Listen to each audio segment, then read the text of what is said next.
Hey guys, welcome back. 1 second. So now I will be continuing where we stopped. The last time we were waiting for the Azure Synapse SQL pool to provision the database. So now I think it should be ready.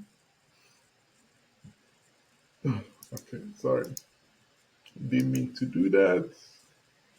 Wanted to go to SQL pool. Here's SQL pool, and here you have it. We need to actually uh, create a table. So, okay. So actually, yeah, we can do it like this. We can go to this from the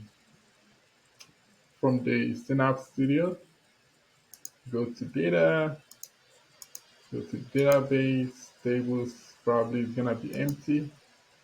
So we can create a new table. So we can call it stage table. And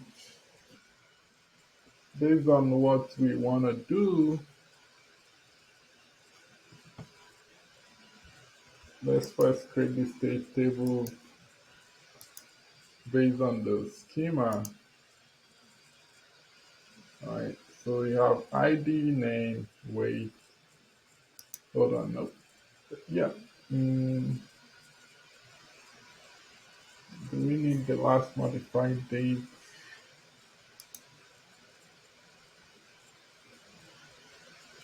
Yeah. All right. So we probably need to add the last modified date and the transaction type, even though it doesn't have it in the input. So let's do that. So, so ID can be int, have the name can be a Barker 50. No, it doesn't really matter. Then the weight,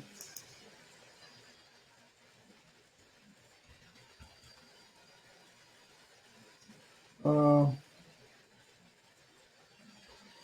let us make it integer anyway.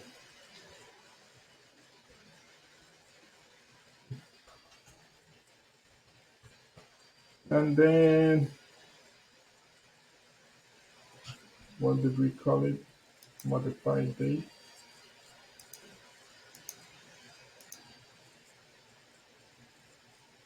Modified date. Modified date.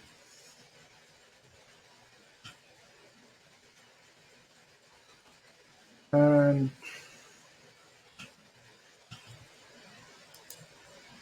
transaction type.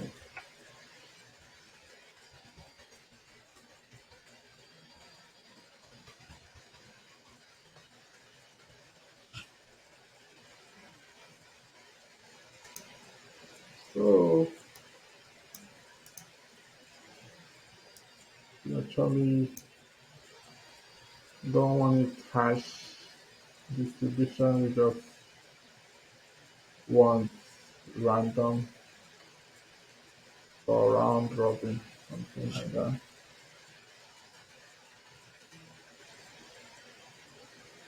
So just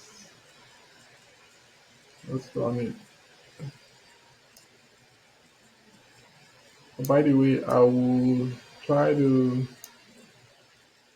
probably save this script for you guys. You know, so it's executed successfully.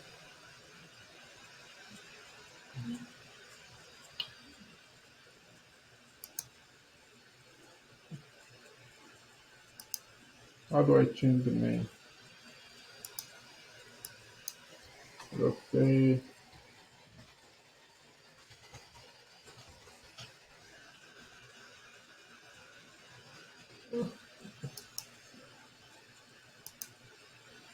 so for now, let's just create the stage table. Um, what we'll do is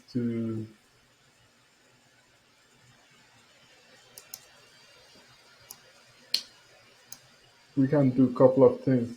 Once we create stage table, um, we can also create the target table because we're already here, right? Like, why not? Why not just create it, right?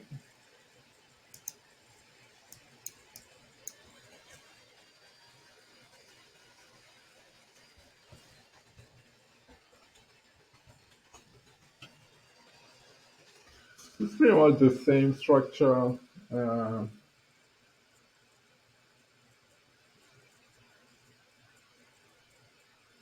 yeah, we leave it the same structure and kind of running.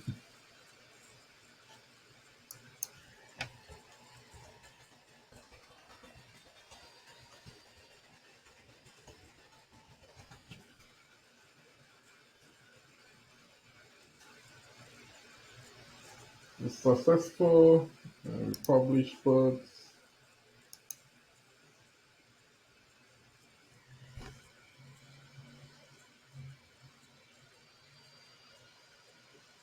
So now we have that.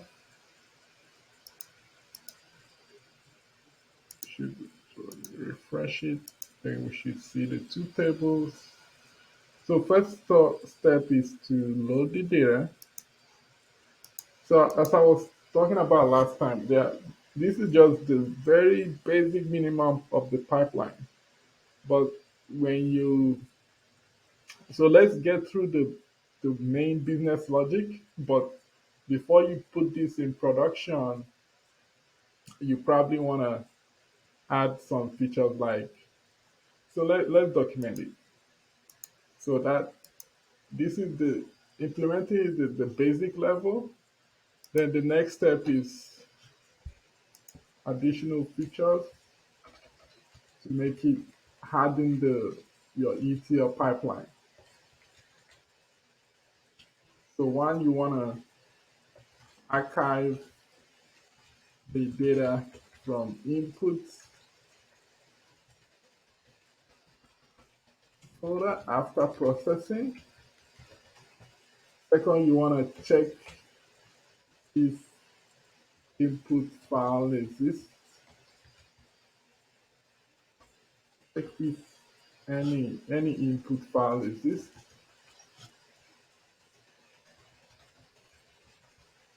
before processing anything. If it doesn't exist, don't run pipeline. So that's another thing you want to do. Then as we work on this, I'm sure more ideas will come. But those are the two I can think of right now. So let's create our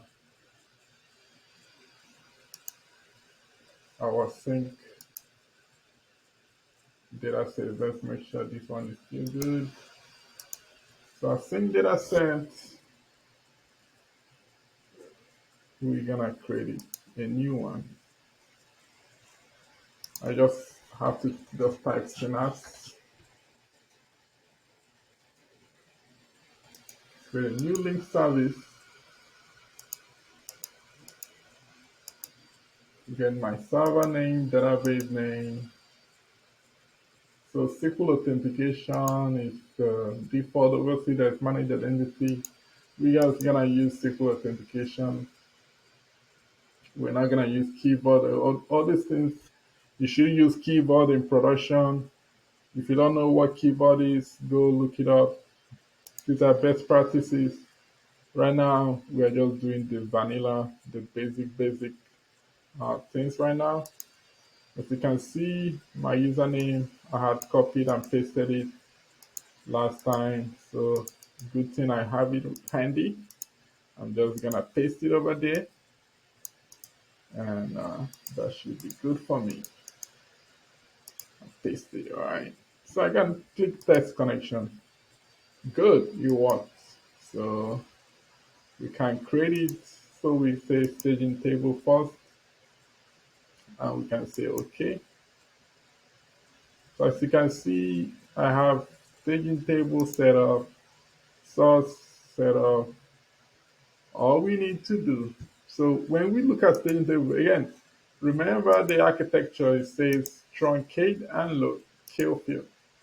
So make sure this staging table is empty. So to make sure the staging table is empty, I'm just gonna say a pre, so there's a pre copy script. I'm gonna leverage this to say I wanna truncate that table because I don't care what data is over there. Just wanna truncate that table right before I load into it. That way I make sure that I don't have duplicate records in the future.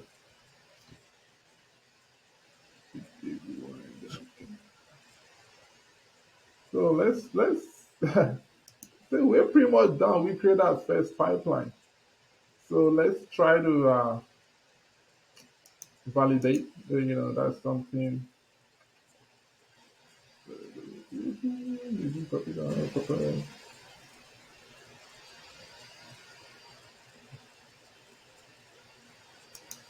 Okay, row delimiter.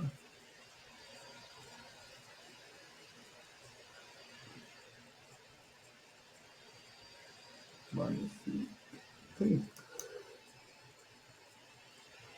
I think line speed. Let's try that. Let's validate.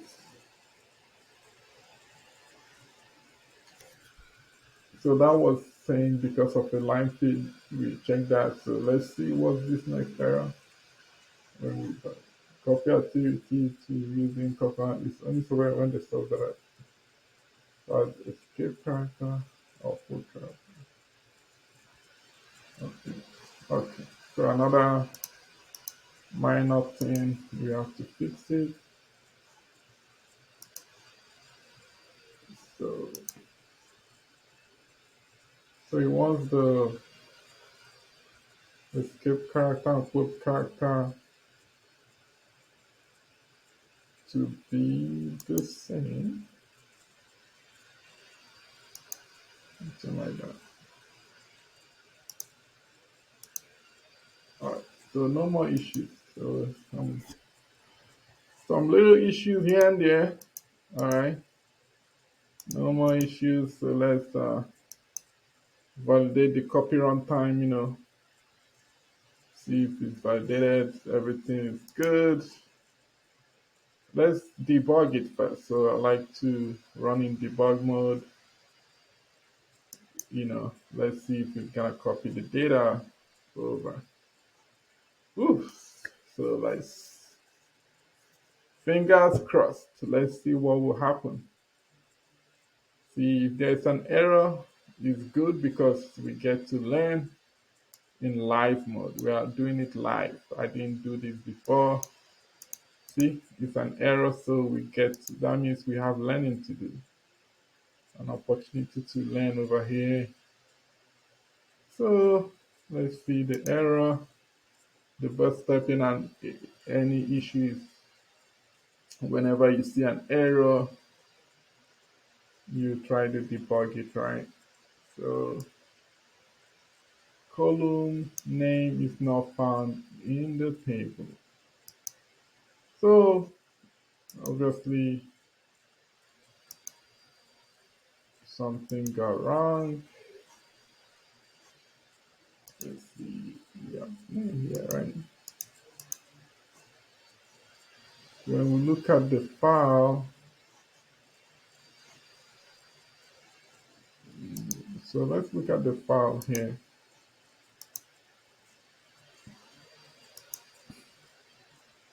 We have a name, right? And let's look at the table.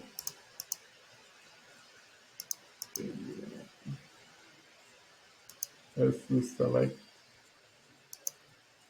top 1000. We have a name.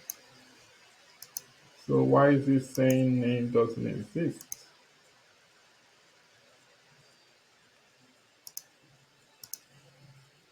Look at the error again. So as you can see, guys, there's some slight thing here. This name has a space. Uh, so maybe in the input, there's a space in the name. Like the name, the column name has a space, uh, you know, at the beginning of the character n. So that seems to be an issue with the source file. So what I can do when I preview it again, I don't really see it here, but what I can do is look at the file in the data lake. So let me try to go to the data lake. Let's see if we can modify that file.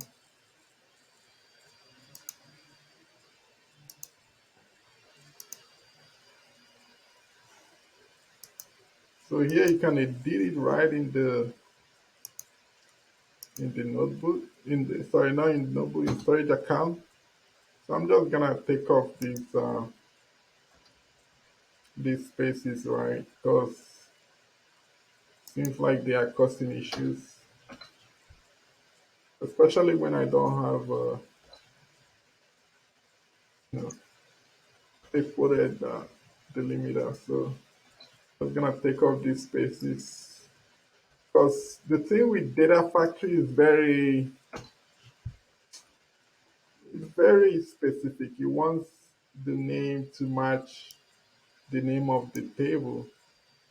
You know, normally we could have decided to do the mapping, but I don't like doing this mapping. So sometimes, if you have to do a dynamic uh, copy activity where you parameterizing stuff, you don't want to do this schema mapping because each table that you load will be having different columns. So we just tried to fix it. Now let's try to preview the data again. Let's try to do the debug mode again. Let's see if that makes any difference. You know, let's see. Every time it's a learning opportunity, we learn something new. So if an error happens, don't get scared. Don't worry. It's a learning opportunity. Okay. So it's failed again. So it's another learning opportunity here.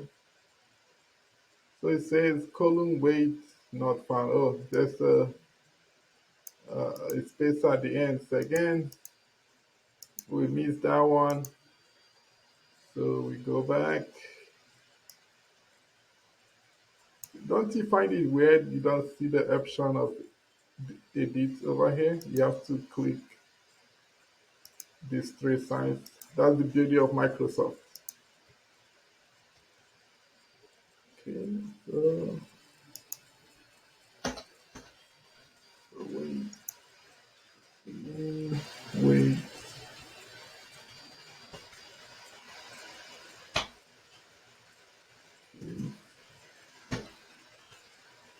get that.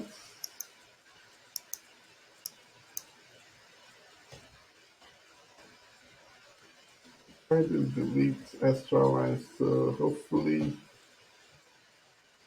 it should be it.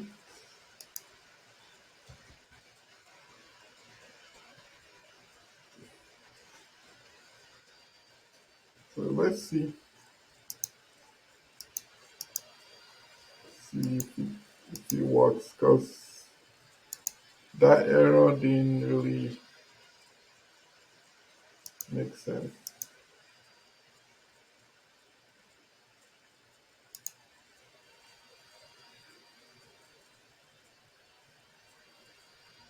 Normally in the real world, we use package file format to load, but you know,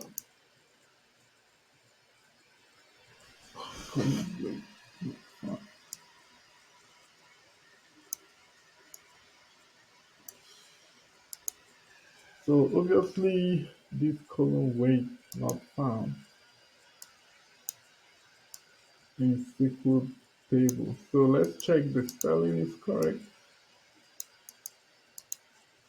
Mm,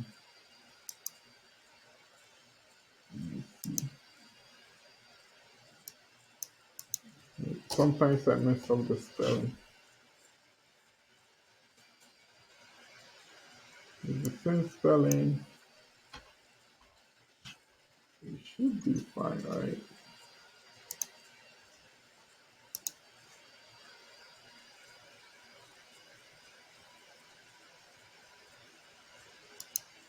So again, I've been doing this for years, and when you start getting these errors, you always wonder, am I in the right field or not?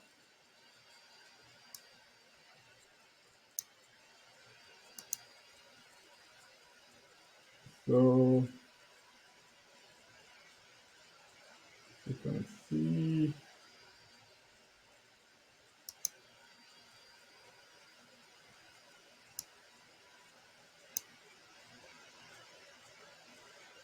so this slash R is weird, right? So I'm trying to see why it's taking that slash R. So let's go back to our source, you know, column delimiter is a comma, right?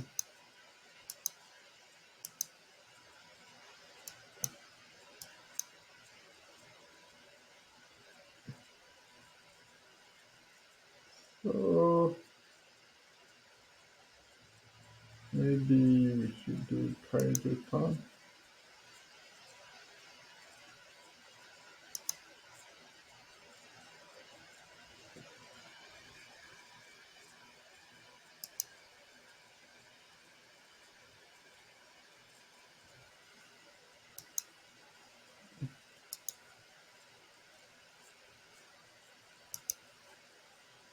But I know we did this before, but I'm just trying again.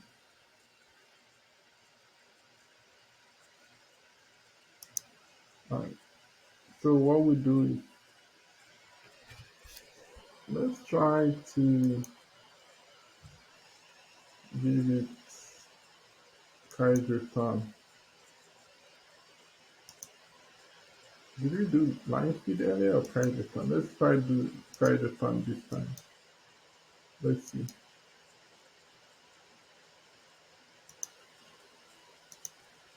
So this time we did carriage return. Next time we should do line speed. Um,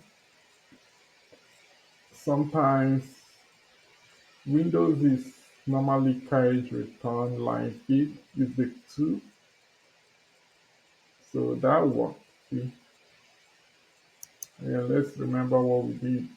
So basically, the issue was this was set to line speed, and line speed is LS. So if for you to debug this thing, if you open Notepad++, to know the correct delimiter, what you have to do sometimes, you open Notepad++, and right here. So let me try to open that file.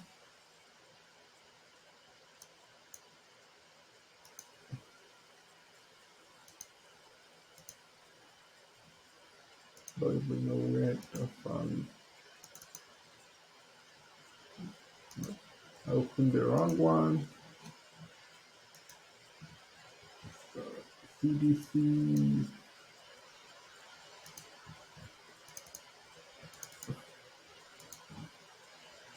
Right, this is the one. So this is now updated because we made the change directly to the data lake. So let's download what's in the data lake. So I just want to teach you guys, like when you are debugging. I mean, the beauty of an engineer is knowing how to debug a code, because trust me, as a newbie, you're gonna face a lot of issues in the real world. Your code will not work the first time.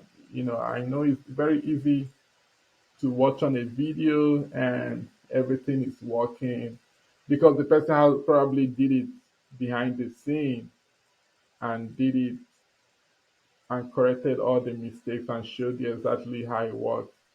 But I'm doing this live with you for a reason, so that you can actually see exactly, even as an experienced engineer that's done this for more than 5 years.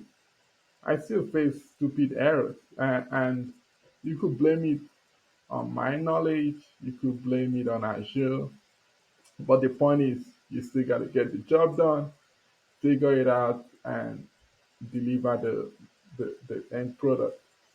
So I'm just trying to show you right now how you can see when what kind of character that you have in your file. So if let's say we have to download this file, so we downloaded this, and I go over here and I open it in my pen, and I say view, and I show all characters. So as you can see, I have created ton line feed. This is a Windows file. Some people, if you are in Unix, sometimes if the file is in Unix, it's gonna have only line feed.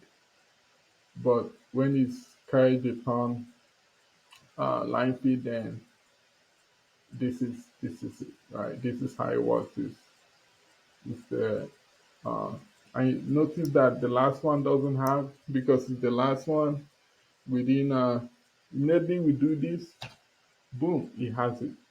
But if we remove that last line, it doesn't. So whenever you see this for next time in the future, make sure you say carriage return. I'm just curious if I can do uh, carriage return line feed actually, like this.